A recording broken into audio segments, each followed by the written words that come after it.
Luz y sal, reunir y servir. Luz y sal, hermano. Gracias, hermanito. Esperemos que se reúnan más hermanos y ya iniciamos. Vamos a hacer un pequeño resumen de lo que hemos visto, pero hoy les quiero hablar un poco sobre los concilios. Les mandé por ahí unos apuntes de los concilios, que recuerden que los concilios es la forma en que la iglesia ha ido madurando, incluso principalmente dogmáticamente y dentro de la doctrinalmente. Son dos aspectos.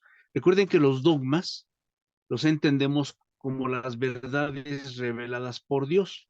Dios, a través de la historia de la iglesia, de la historia de salvación, se ha revelado al hombre, y de esas revelaciones que hay unas que son muy directas, o a veces son revelaciones por personajes importantes como los profetas.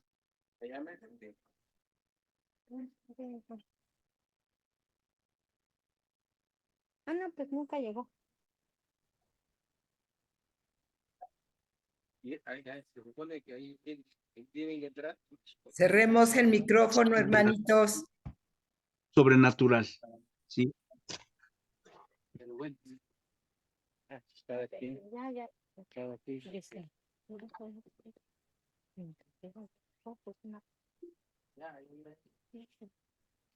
Él mismo lo está envolviendo él es voy a bañar.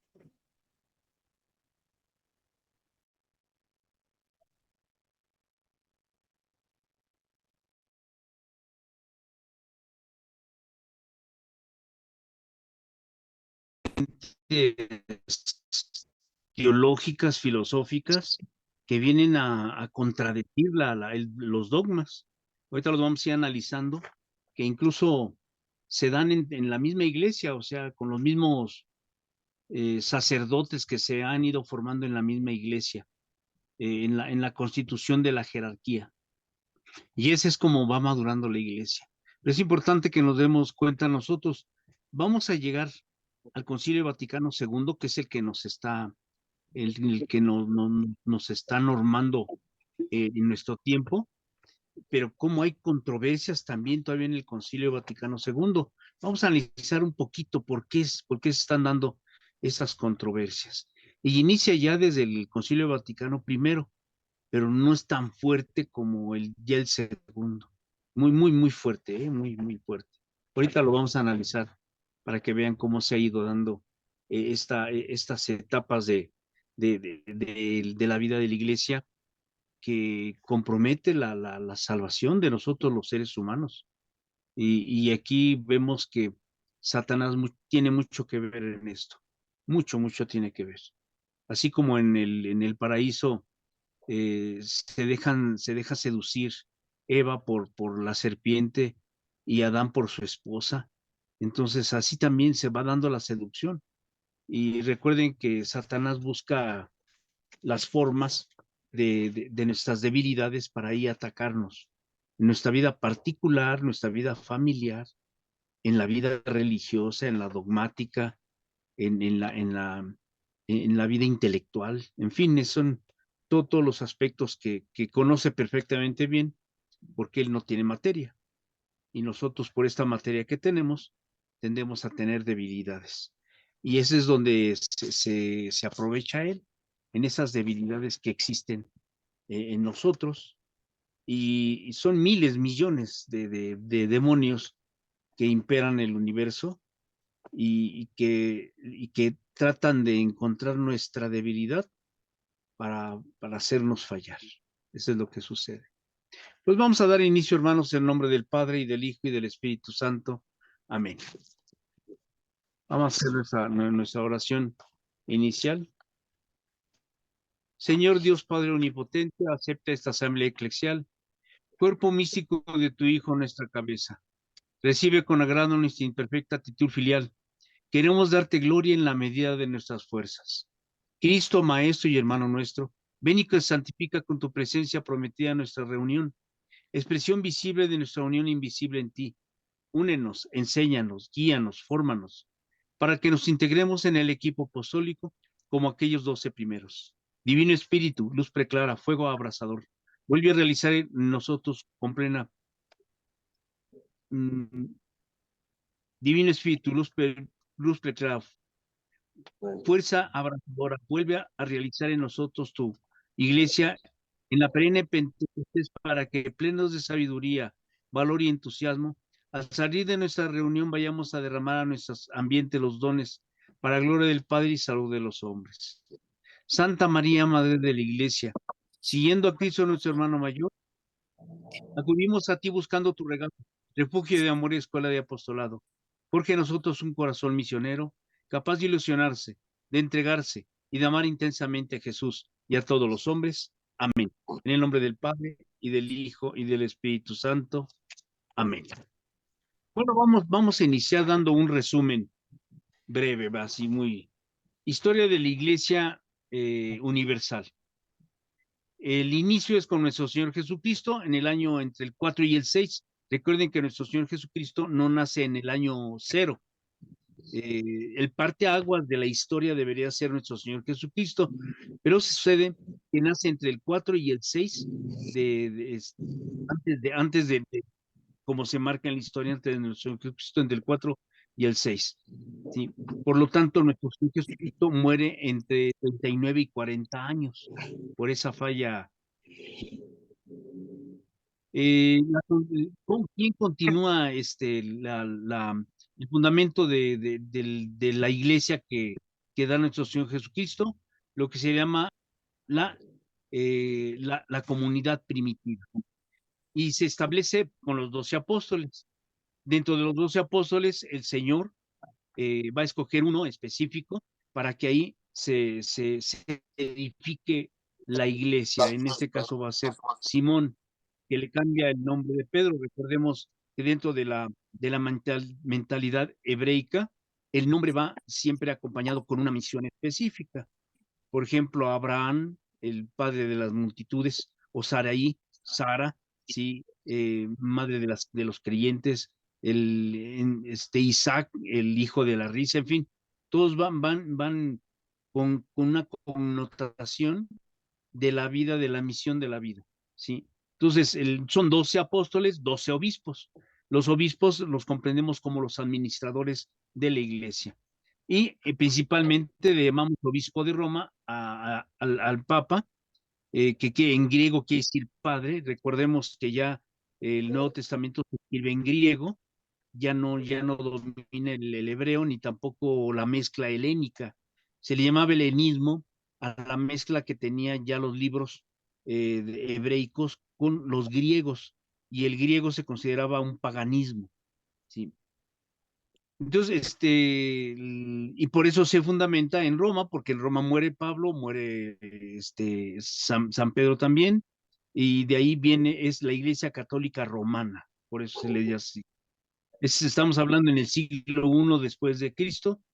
A finales del siglo II, los apóstoles se reunían, y aquí viene el primer sínodo, se reúnen ellos para ver los problemas de cuestiones doctrinales y políticas. En este caso se reúnen para ver las normas que regían a la ley mosaica, como la circuncisión, que a quien le va a tañer, le va a dar una situación difícil, va a ser a San Pablo, porque él se dedicaba al paganismo, ¿no? A los gentiles. Entonces él dice, bueno, no es necesario que se sigan las normas mosaicos levíticas para poder ser cristiano. Basta con ser bautizado. Y ella lo comprende más profundamente. Para el tercer siglo, el obispo de Roma actúa como un tribunal, a que los obispos, el Papa ya empieza a cuestionar cómo va creciendo la iglesia. Y de ahí viene se va a dar el primer concilio, que es el concilio de Nicea, que es donde ya se reúnen, ya la iglesia ya estaba bien conformada en todo lo que era parte del Mediterráneo, Jerusalén, en fin. Y entonces el Imperio Romano empieza una decadencia y nace un emperador, que es Constantino, que le va a dar la libertad y le va a dar la nacionalidad.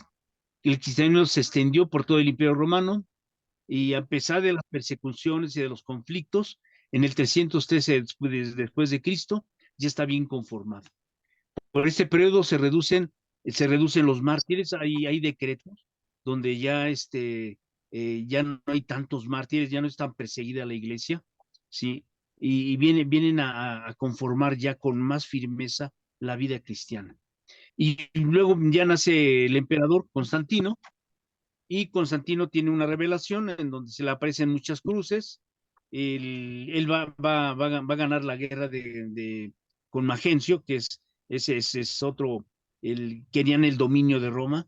Y Constantino pues cree, eh, mm, él no era cristiano, incluso se puede decir que él es el que convoca prácticamente el concilio de Nicea. Recuerden que los concilios se llaman según el lugar donde se llevan a cabo. En este caso en Nicea se va a llevar este primer concilio, que va a reunir a todos los mártires que lograron sobrevivir de toda la persecución que hubo en esos 3 siglos. En el 380, bueno, es en el 313, 325, ya es el primer concilio de Nicea.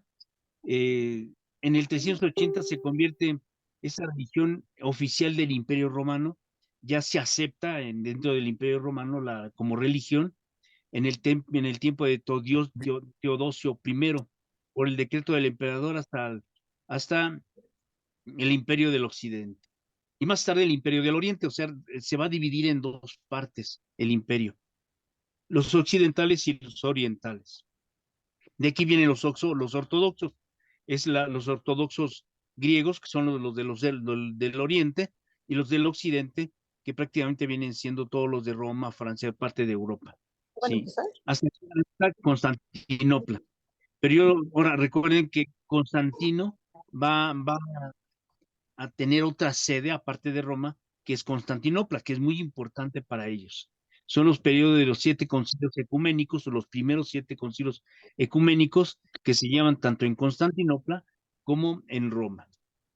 Se consideran 5 patriarcados jurisdiccionales dentro de la católica.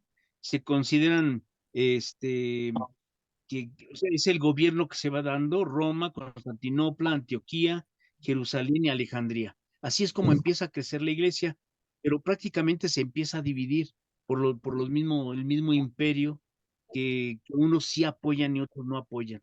El dominio aquí viene otro dominio de los bárbaros, los godos, visigodos, astrogodos, que empiezan a llegar al imperio romano y empiezan a dominar ellos. Lo que pasa es que las familias ricas no quieren apoyar para evitar esta invasión tan tremenda que se da en Roma. Constantinopla está más alejada, pero también la van a atacar. Consideraron entonces estos 5 patriarcados: Constantinopla, Antioquía, Jerusalén y Alejandría y Roma, son los que son atacados, porque así se divide ya en ese momento. ¿Sí? Después, la destrucción del Imperio Romano en el Occidente, la iglesia del Occidente fue factor importante preservando la civilización clásica, estableciendo monasterios y misioneros. Recuerden que en el siglo V, siglo VI, siglo IV, van a nacer los monasterios con los agustinos, los benedictinos, que son los principales que van a llevar a cabo la evangelización en muchas regiones. Y se dan mucho las áreas de las abadías, que son muy importantes para que la vida cristiana. Sí, recordemos que para el año entre el siglo IX y X hay una decadencia también religiosa. Vienen dentro de los benedictinos y los agustinos, se empiezan a dividir. Vienen los Cluny, que son los que van a reforzar la vida cristiana para sacar adelante al pueblo, porque estaba abandonado el pueblo. Fue factor importante preservando la civilización clásica, estableciendo monasterios y misioneros. Para convertir a Europa, en cuanto a Irlanda del Norte, el Oriente, al Imperio Bizantino, y que se conserva la ortodoxia gracias a estos Cluny, a estos monasterios.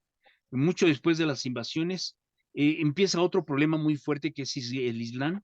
Los musulmanes empiezan a crecer y a dominar también. Incluso estuvo a punto de que Europa fuera ya totalmente invadida por musulmanes. Está la batalla de Lepanto, donde se le da gracias a la presencia de la Santísima Virgen para poder dominar al Islam. Si no, España estuvo dominada casi 400 años por el Islam, por los moros, en fin. Entonces, en la mitad del siglo VII, esas invasiones devastaron la tercera y la quinta parte de los patriarcados.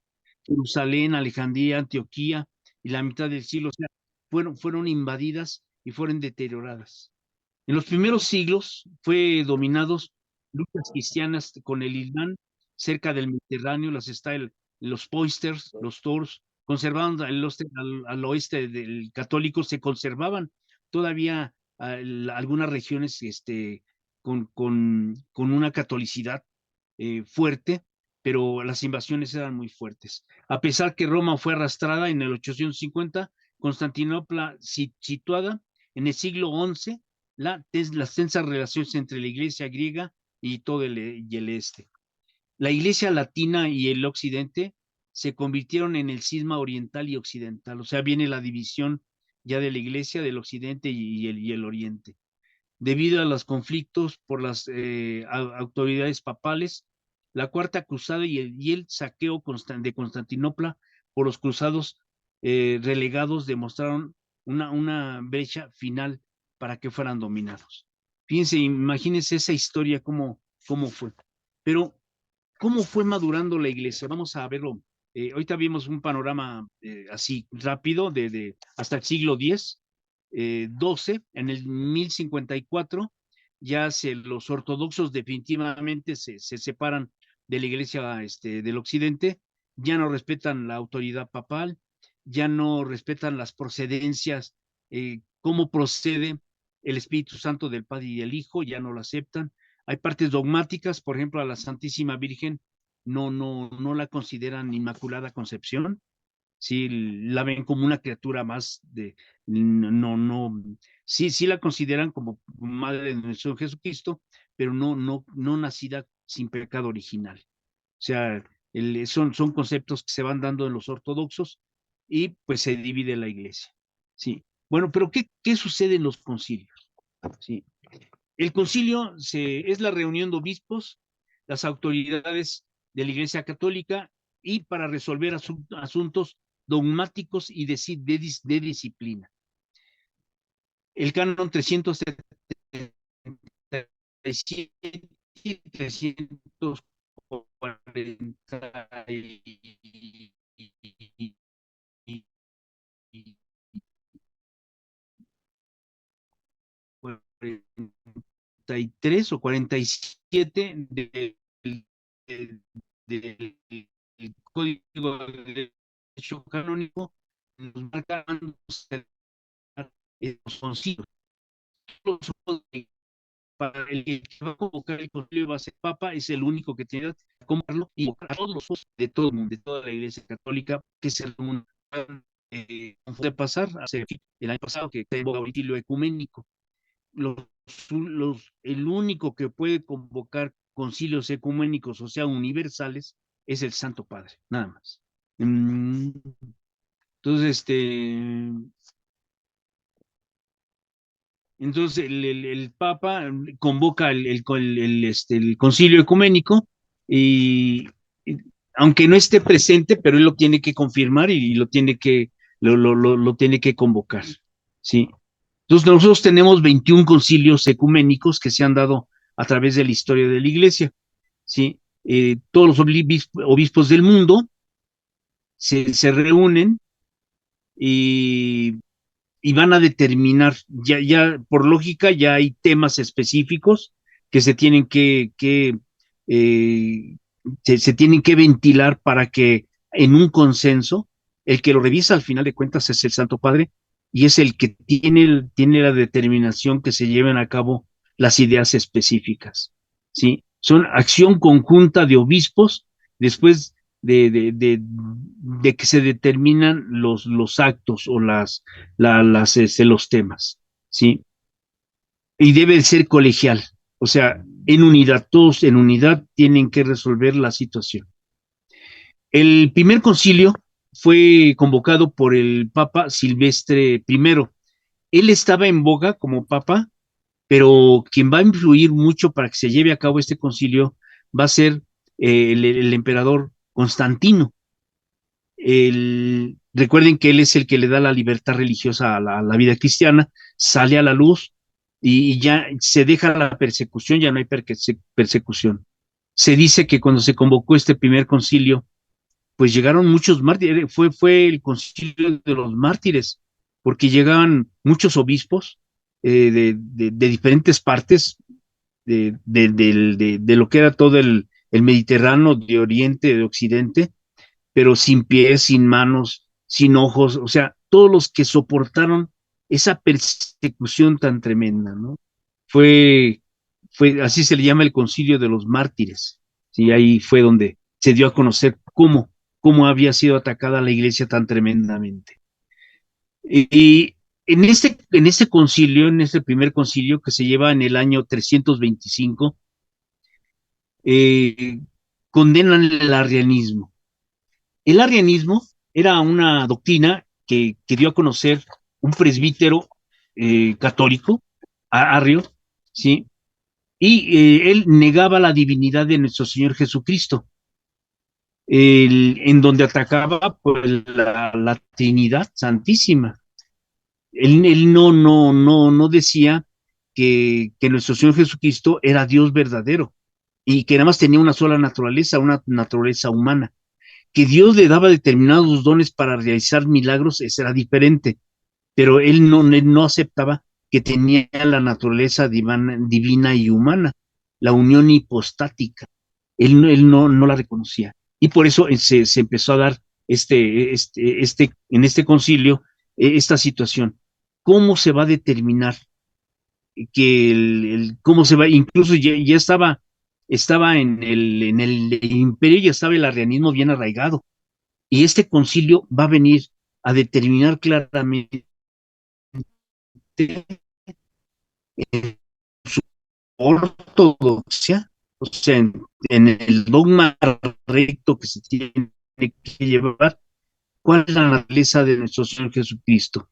De aquí a Aquino ya le da el nombre de la naturaleza humana y divina, que es que en donde las dos están dentro, o sea, es plenamente hombre y plenamente Dios y hombre verdadero.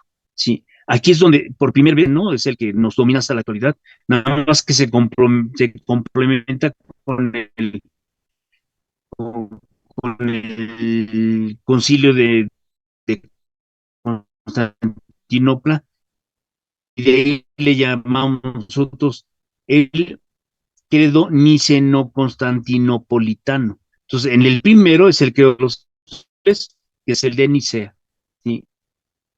Esa herejía, pues, se salió totalmente, se determinó, e incluso arriba del hijo, reducción del solo del credo, entonces aquí ya se empieza a confirmar la Santa Misa. Ya va teniendo estructura la Santa Misa, ya se habla de una liturgia de la palabra, se habla de la liturgia eucarística, se habla de la liturgia de comunión, o sea, ya el concilio en el año es convocado por el Papa Dámaso. Estamos hablando del año 381, ¿sí? Confirma la naturaleza divina del Espíritu Santo, establece por el obispo de Constantinopla, tendrá las prerrogativas de honor después de Roma. Fíjense, el Padre y el Hijo tienen la misma naturaleza, es incluso ahora en la lectura de hoy lo dice claramente el Señor, ¿sí?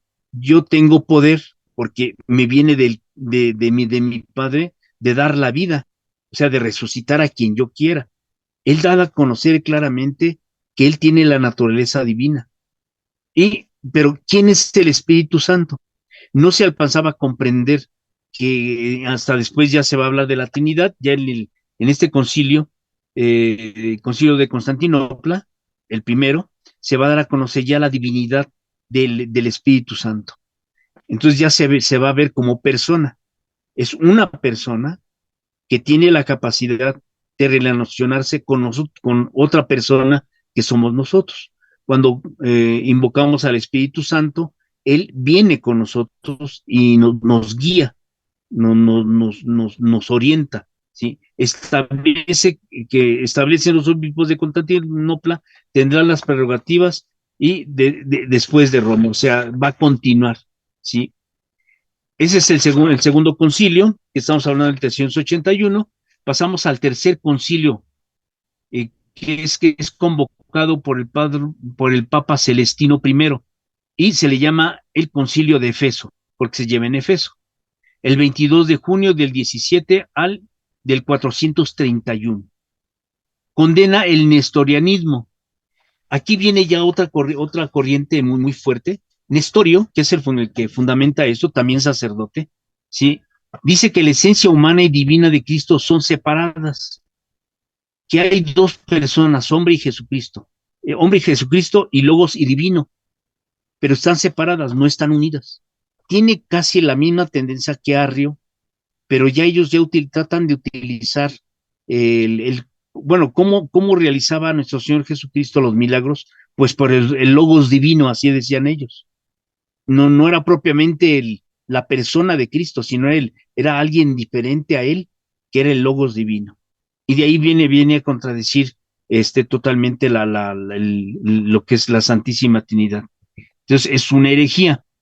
Y entonces se va a afirmar la unidad personal de Cristo con la Santísima Virgen María.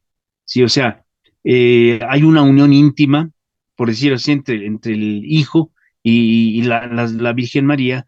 La Santísima Virgen María cumple una misión específica, sí es su Hijo, aunque sabemos de antemano que fue engendrado por el Espíritu Santo, ¿sí? Pese en la persona de nuestro Señor Jesucristo, que independiente a la Santísima Virgen María, desde el punto de vista divino, pero a la vez el verlo tenido en sus entrañas, la Virgen María goza de esa personalidad divina. Entonces la afirma la unidad personal de Cristo con la Santísima Virgen María. ¿Sí? La Iglesia Siria del Oriente no reconoce este concilio ni ninguno de los o sea, si se ven ahorita desde el 430, las iglesias de Oriente ya no se unen a los concilios. Los ortodoxos se empiezan a alejar.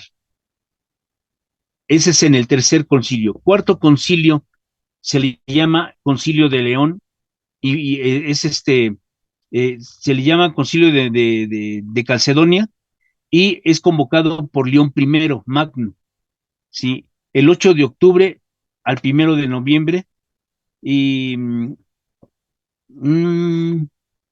aquí ellos, en este concilio se va a condenar el monofisismo. Este tipo de pensamiento, monofisitas, es una doctrina religiosa que rechaza la doble naturaleza de nuestro Señor Jesucristo. Y volvemos otra vez a la misma naturaleza de nuestro Señor. Pero son corrientes de pensamiento que dominan en el medio ambiente porque muchos no lo entienden. Recordemos que quien nos ilumina para entendimiento es el Espíritu Santo, es el que nos va guiando. Y en este caso, en este concilio, en el cuarto concilio, en este pensamiento, niegan la naturaleza humana y divina de nuestro Señor Jesucristo. El Papa León I escribe la carta dogmática Tomo Flaviono.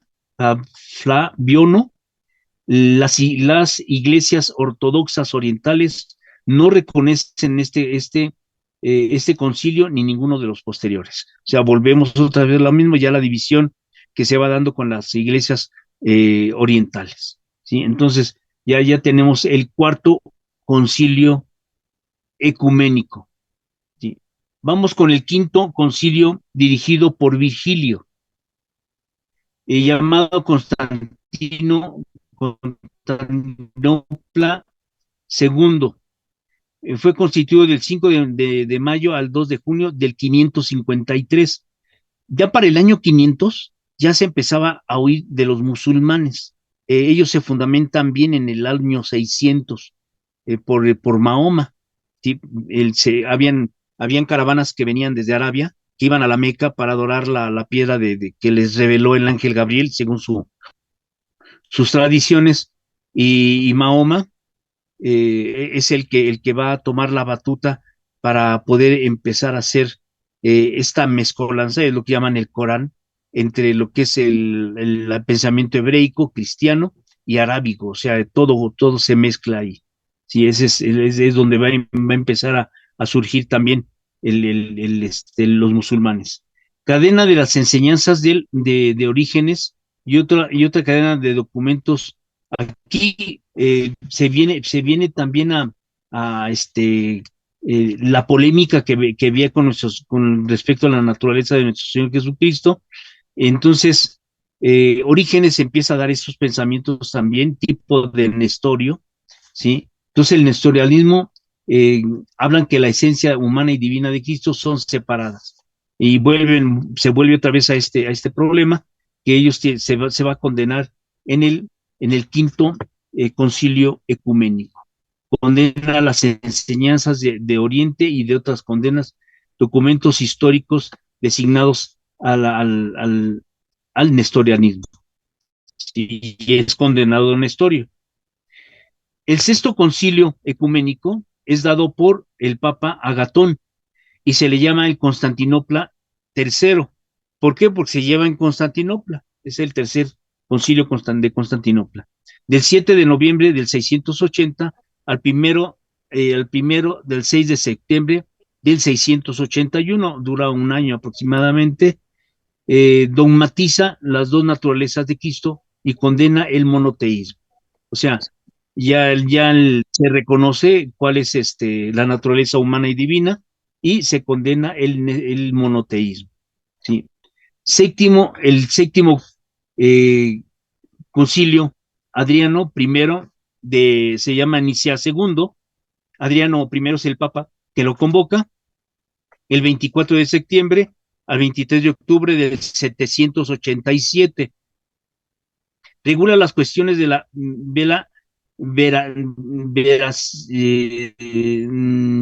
con respecto a la veneración de las imágenes. O sea, estamos hablando de los iconoclastas. Condena los iconos y condena a los iconoclastas. Los iconoclastas eran aquellos grupos que atacaban, que destruían incluso las imágenes en las iglesias. En ese entonces era muy, la iconografía era bizantina. La iconografía bizantina no es propiamente, no se le llama pintura, sino se le llama una forma de interpretar lo que yo veo. Por decir, hay una iconografía donde hay tres mujeres, una más grande que otra, y representan a las tres virtudes teologales: fe, esperanza y caridad. Y así la quiere interpretar el que va a hacer la obra, el iconógrafo, va a expresar con una figura algo dogmático. Así es. Entonces, aquí los iconoclastas empiezan a confundir las cosas, diciendo que se adoran, que se sustituye a Dios en la tría. Recuerden que la tría es la adoración a Dios. La hiperdulía es la veneración a la Virgen María y la dulía es la veneración especial que le tenemos a los santos. Y no confundimos en ningún momento, porque ni vemos a la Santísima Virgen como diosa, ni tampoco a los santos como dioses.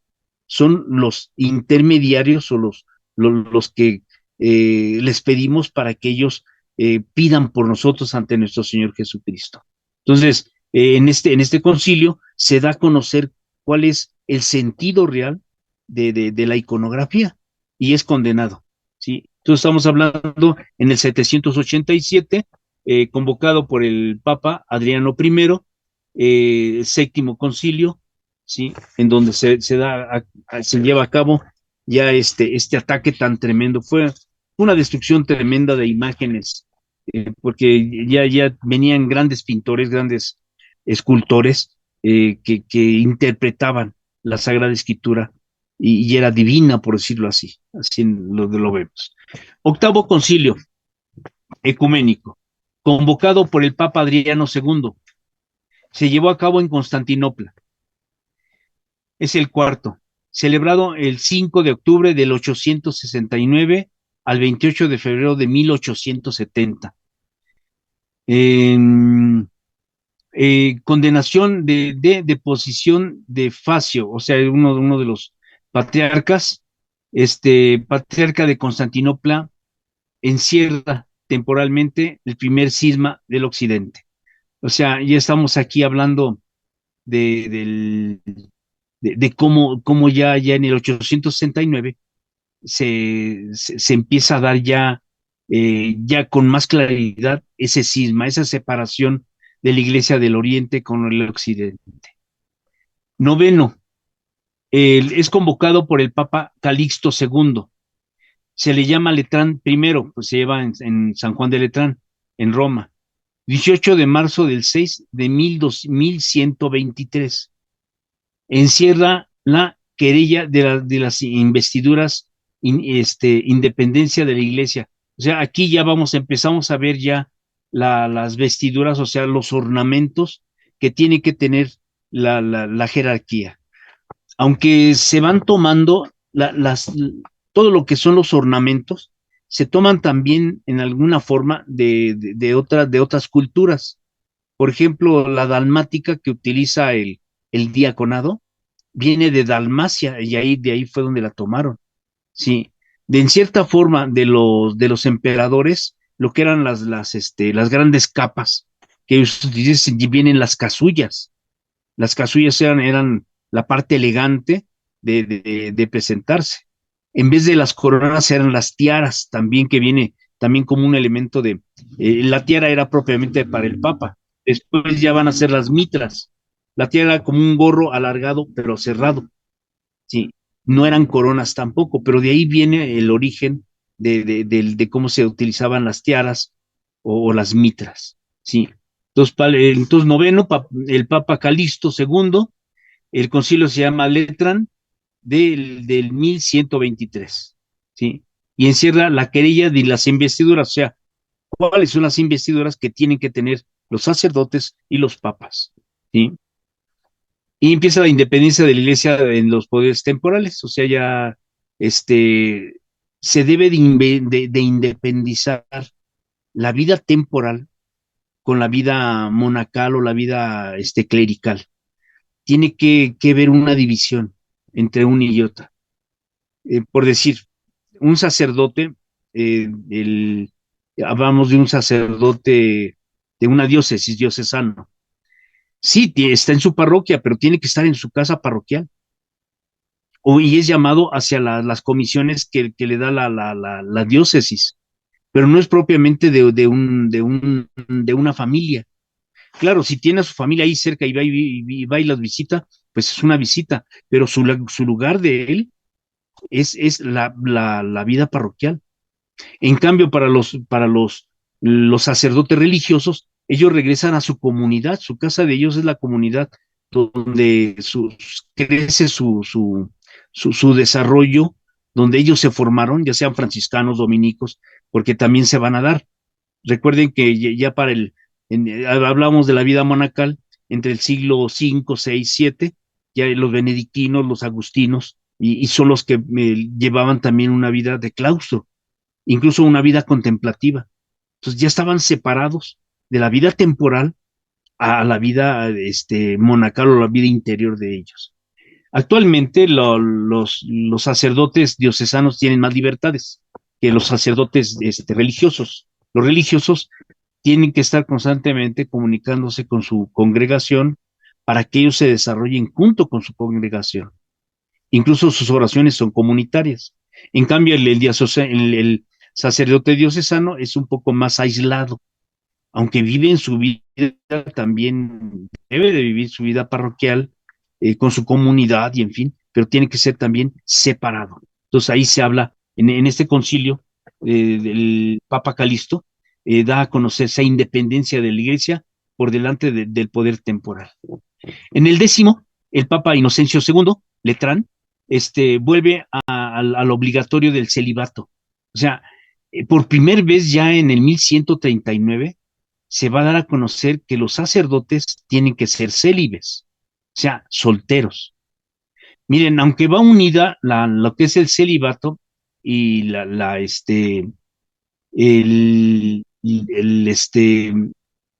sea, si ellos por su naturaleza que se pide de hombre, como también la mujer dentro de una asociación religiosa, cual sea, hace votos de castidad, su castidad va unida con su celibato.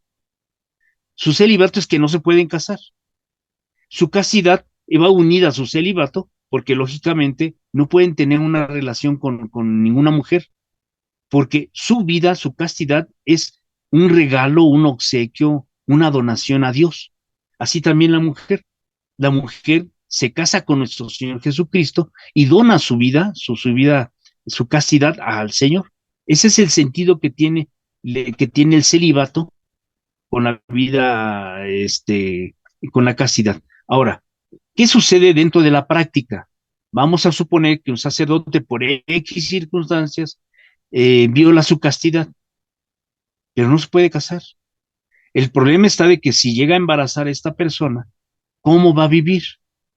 Esa es una de las situaciones que está viviendo la iglesia ahorita en esta realidad que vivimos. Si se comprometen, entonces tiene que vivir una especie de doble vida. ¿Cómo lo resuelve esto la iglesia? Esa es cosa de los diocesanos. Tanto el obispo, Roma puede dar dispensas. Recuerden que el sacerdocio no se quita, igual que el bautismo, porque el sacramento del sacerdocio imprime carácter. O sea, son sacerdotes hasta la presencia del Señor van a ser sacerdotes. Como nosotros, como bautizados, somos hijos adoptivos de Dios y como tales así llegamos, como hijos adoptivos del Señor. Y entonces el celibato junto con su castidad van unidos, aunque a veces se trastorna una con la otra. ¿Sí? Entonces, pero aquí ya en el concilio, en el 10º concilio, el Papa Inocencio II da a conocer el celibato para el clero en la iglesia occidental y se termina el fin del cisma de bueno, aquí viene un cisma de Anacleto, que es otro sacerdote que se separó y que tenía problemas por el cisma de Oriente y Occidente. Bueno, aquí ya se determina el fin de ese cisma y ya no se tiene esa situación. En el onceavo concilio ecuménico lo convoca el Papa Alejandro III, se le llama Letrán III, se lleva en San Juan de Letrán III, en marzo de 1179. Normas para elección papal, la mayoría, las segundas tercias de designación de obispos, edad mínima 30 años. Se excomulgan bueno, aquí la primera etapa, ya se van a dar las normas para la elección de un papa, que estamos hablando ya del cónclave. La palabra cónclave en griego es con clave, o sea, con llave. Cuando hubo el problema de Aviñón, que había 2, 3 papas, y luego no se reunían los cardenales o los obispos para determinar quién iba a ser el papa, y tardaban mucho tiempo, a veces hasta 2 años, y por eso se fueron dividiendo. Pues estaba Constantinopla, estaba Roma y estaba Aviñón en Francia, y cada uno tenía su papa.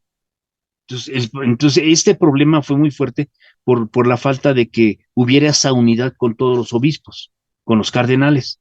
Entonces se viene el cónclave, lo cierran con llave, y hasta que no designen al sucesor, no les van a abrir la puerta. Y les empiezan a restringir la comida. ¿Sí? Les van quitando la sopa, les van quitando, en fin, hasta que se queden en pan y agua nada más. Y hasta que designen quién va a ser el papa. De ahí viene la palabra cónclave. ¿Sí? Entonces, las normas de elección papales, la mayoría, según la tercera parte de la designada de obispos, edad mínima 30 años, y se excomulga a los varones que en Francia apoyaban a los cátaros. Fíjense que los cátaros es otra corriente filosófica, teológica, en donde ellos decían que Dios creó el mal. Se llama Recordemos que Dios no creó el mal. Sí, no, creo el que- mal se produjo por la desobediencia de Lucifer, que entró en soberbia y no quiso aceptar la posición que tenía. Incluso cuando él se dio cuenta, porque Dios le reveló que iba a hacer una creación diferente a la de ellos, o sea, nosotros, humanos, con no solamente espíritus, sino cuerpos espiritualizados, y que además quien los iba a vencer a ellos iba a ser